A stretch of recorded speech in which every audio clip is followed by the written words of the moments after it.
Et hop, épisode numéro 8 de AI's Hit. Donc, comme chaque semaine, pour mieux comprendre les capacités de l'intelligence artificielle pour la photo, on va tenter de se focaliser sur l'histoire de profils de photographes connus du passé ou du présent. Et donc, comme la semaine passée, on va essayer de redécouvrir un photographe qui a marqué son temps ou qui le marque encore. Et donc, on va demander à l'AI, pour le meilleur ou pour le pire, de tenter de nous donner quelques sources pour tout ça. Et comme chaque fois, je vais utiliser OpenAI pour donc DALL-E et aussi Midjourney pour les illustrations et OpenGPT pour les infos historiques. Et donc voilà, alors intelligence artificielle, AI, est-ce que tu peux nous en dire plus sur la bio de cette photographe ?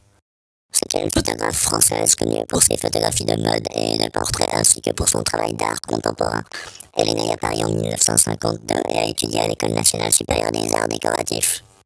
Elle a commencé sa carrière en tant que photographe de mode dans les années 70, travaillant pour des magazines tels que Elle et Vogue. Plus tard, elle s'est tournée vers la photographie d'art contemporain et a commencé à explorer les thèmes de genre et de sexualité dans son travail. Certains de ses projets les plus importants comprennent Gender Studies, une série de photographies de personnes transgenres, et Chambre d'amis, une série de portraits de femmes dans leurs chambres à coucher. Elle a exposé son travail dans des galeries et des musées à travers le monde, et ses photographies font partie des collections d'institutions telles que le Centre Georges Pompidou à Paris et le Museum of Modern Art à New York. Ok, donc voilà, cette photographe c'est Bettina Rhymes et on va essayer tenter d'en savoir un petit peu plus. Alors les premières images, à nouveau, comme toutes ces images, je demande simplement à l'intelligence artificielle de me renvoyer quelque chose inspiré par le style de. Et c'est ce qu'on a. Donc là, les premières images qu'on a vues là, elles étaient inspirées du texte, évidemment, comme toujours.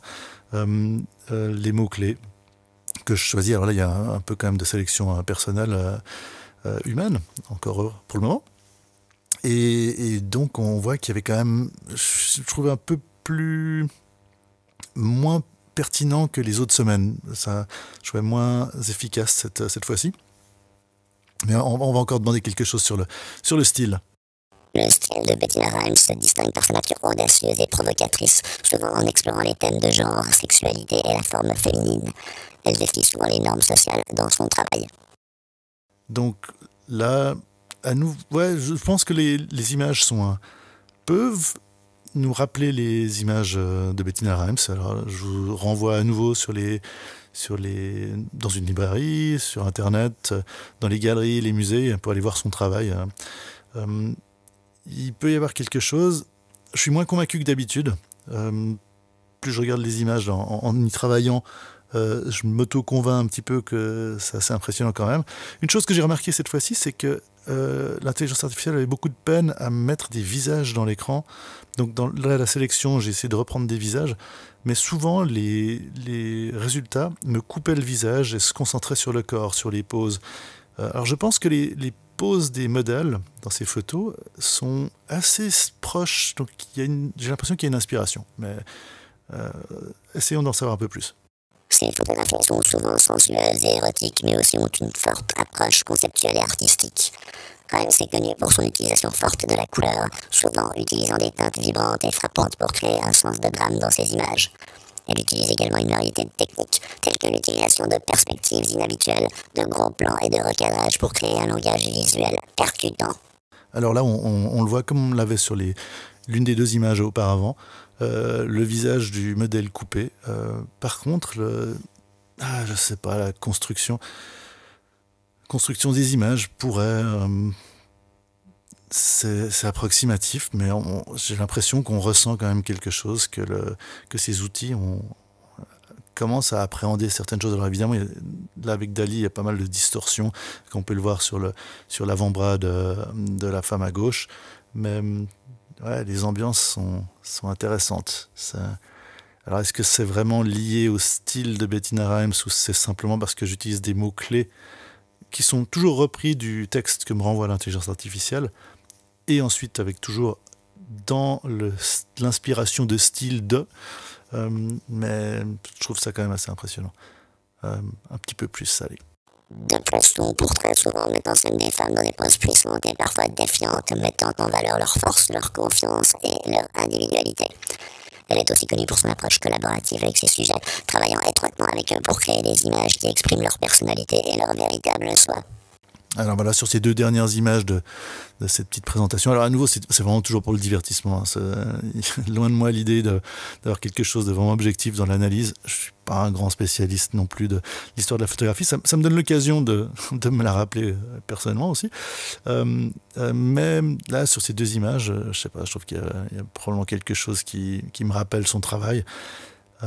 Mais à nouveau, c'est assez. Les images qui me sont renvoyées sont assez génériques, même si elles vont dans la bonne direction. Malgré tout, cet épisode, je le trouve un peu plus. Je suis moins impressionné en termes de l'inspiration que les autres épisodes. Mais voilà. Mais vu qu'on a une intelligence artificielle, une Bettina virtuelle, on va peut-être demander notre requête de la semaine. Sur mesure. Alors on va demander un modèle dans une veste de costume sobre, avec une bonne personnalité, avec de la confidence, dans une chambre un peu romantique, avec un aquarium, dans un style inspiré de la photographe Bettina Reims. Alors qu'est-ce que ça va donner? Ah ben voilà, donc là c'est Dall-E. Ce que je disais avant, donc c'est souvent des visages qui sont coupés vers le haut. Alors est-ce que c'est parce que l'intelligence artificielle se base sur les travaux de Bettina Reims qui me semble sont souvent dans un format de type portrait, donc plus vertical qu'horizontal, et comme là Dall-E renvoie par défaut du carré, qu'il coupe son canevas à lui, je sais pas, mais j'ai vraiment remarqué ça cette fois-ci. Alors après les poses là.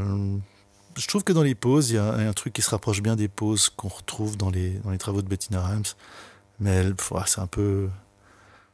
Je tends un petit peu la chose là pour m'en auto-convaincre malgré tout, mais je trouve impressionnant quand même le retour. Là, ces 2 images d'après aussi, dans la façon d'éclairer, la façon de construire l'image, à nouveau, j'aurais envie de me convaincre que ça s'approche.